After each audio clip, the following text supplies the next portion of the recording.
دخان الشيشة يتراقص في الهواء، وأصوات الدقات النحاس تدوي من بعيد. أنت الآن في خان الخليلي، سوق القاهرة العريق، حيث التاريخ يمتزج بالحاضر. يعود تاريخ خان الخليلي إلى القرن الرابع عشر الميلادي.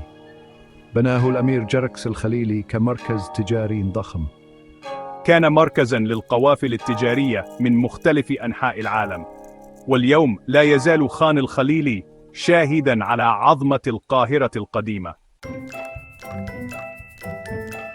عند دخولك السوق ستجد نفسك بين الأزقة الضيقة، محلات صغيرة تصطف على الجانبين. ستشاهد الحرفيين وهم يصنعون التحف بمهارة.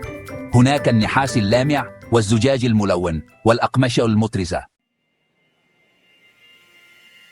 أصوات وروائح سيمفونية خان الخليلي، أصوات الباعة تنادي على بضائعهم، وروائح التوابل تفوح في كل مكان.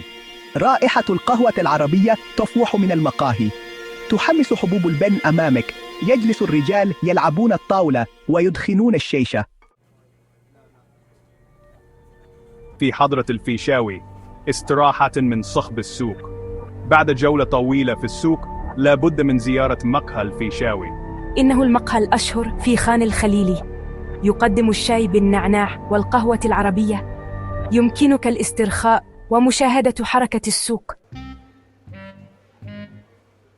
ذكريات لا تنسى، وداعاً يا خان الخليلي.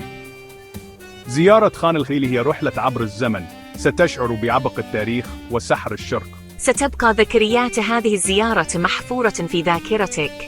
لا تنس شراء الهدايا التذكارية من السوق.